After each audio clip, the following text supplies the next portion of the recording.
Assalamualaikum warahmatullahi taala wabarakatuh. Alhamdulillah, pada malam ini saya akan membentangkan tugasan yang diberikan oleh Dr. Wan Hishamuddin bin Wan Yusof sebagai pensyarah subjek Mabahis Sam'iyat USI 3030903. Pada malam ini saya akan membentangkan soal nikmat dan azab kubur.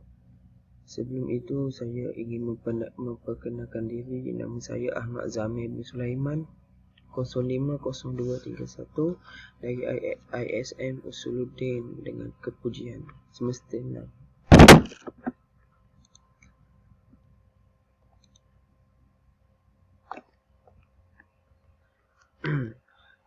Alhamdulillah, dari segi pengenalan, nikmat dan azab dalam kubur adalah termasuk dalam hakikat perkara gaib yang sabit, buktinya melalui perkabaran yang yakin lagi mutawatir.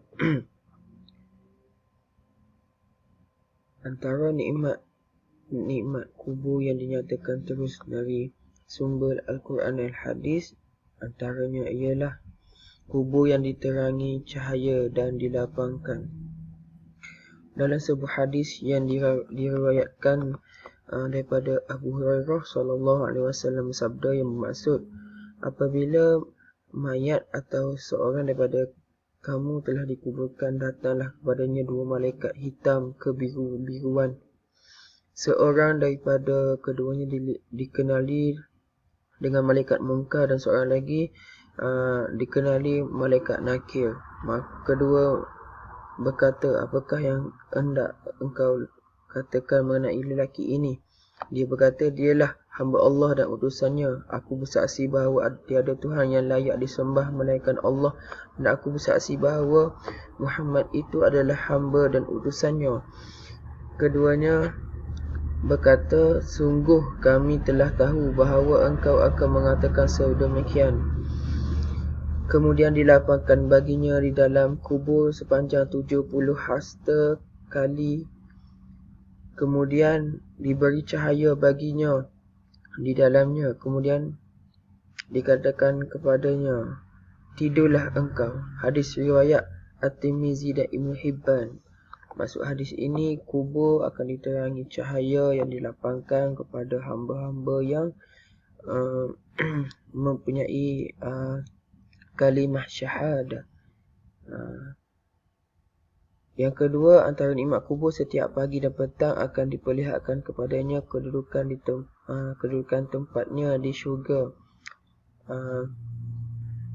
Sebagaimana hadis yang diriwayatkan Abdullah bin Umar radhiyallahu anhuma, Rasulullah SAW bersabda, setiap seorang daripada kamu manakala telah mati akan diperlihatkan kepadanya kedudukan tempatnya setiap pagi dan petang. Jika dia daripada ahli syurga, maka akan diperlihatkan seperti ahli syurga, dan jika dia ahli neraka, maka daripada ahli neraka. Dikatakan kepadanya, inilah tempatmu, sehingga dibagikan semula pada hari kiamat. Yang ketiga, memperolehi wangian dan haruman daripada syurga, serta kuburnya diperluaskan sejauh mata memandang. Kita pergi pula kepada azab kubur. Yang pertama, diperlihatkan neraka Jahannam. Sebagaimana dijelaskan dalam sepotong ayat Al-Quran daripada surah Al-Ghafir ayat 46 yang bermaksud, kepada mereka dinampakkan neraka pada pagi dan petang. Hal ini merujuk pada golongan kufur semasa dalam alam barzakh kelak. Dalam Al-Quran Allah telah menceritakan tentang keadaan ahli kubur yang melakukan yang tergolong dalam kalangan yang kufur. Mereka akan dinampakkan neraka pada pagi dan petang. Yang kedua, dipukul dengan palu yang besi. Sebagaimana hadis Nabi yang diriwayatkan oleh Sayyidina Anas radhiyallahu anhu, daripada Nabi SAW bersabda, adapun orang kafir atau munafik, maka kedua malaikat tersebut bertanya kepadanya, apa jawapanmu tentang orang ini, Rasulullah? Yang bermaksud Rasulullah, tentang orang ini adalah Rasulullah. Apakah jawapan kamu tentang Rasulullah? Dia berkata, aku tidak tahu. Aku mengatakan apa yang dikatakan oleh orang-orang. Maka kedua malaikat itu mengatakan, engkau tidak tahu. Kemudian ia dipukul dengan palu yang besi. Palu besi tepat di wajahnya. Dia lalu menjerit dengan jeritan yang sangat keras, yang didengari seluruh penduduk bumi kecuali manusia dan jin. Muttafaqun alaih. Yang ketiga, disempitkan kubur. Azab kubur yang seterusnya, disempitkan kubur. Dalam hadis Rasulullah SAW menceritakan tentang orang kafir ni setelah dia mati. Dalam sebuah hadis,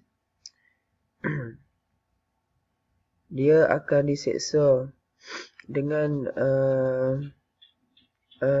keadaan kuburnya disempit sesempit-sempitnya. Antaranya dalam hadis Rasulullah SAW menceritakan yang bermaksud, gelarkanlah untuknya alas tidur daripada api neraka, maka panas dan wap panas mengenainya, lalu disempitkan kubur sampai tulang rusuknya berimpitan. Sampai akhir hadis. Maknanya azab kubur yang dinyatakan di dalam hadis adalah kubur ni akan disempitkan. Kubur bagi orang-orang yang munafik dan kafir. Yang terakhir dicabik oleh ular yang besar dan ganas. Rasulullah SAW tiba-tiba bersabda, tiba-tiba aku melihat para wanita yang payudara mereka dicabik-cabik ular yang ganas.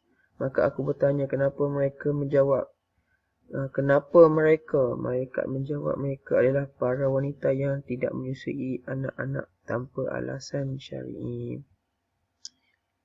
Okey, kesimpulannya, azab kubur yang diceritakan di dalam Al-Quran adalah sahih dan pasti. Ianya juga diterangkan dalam hadis Rasulullah SAW.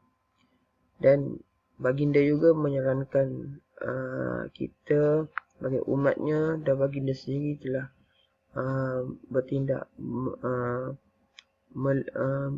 berlindung daripada azab kubur dengan beberapa amalan-amalan.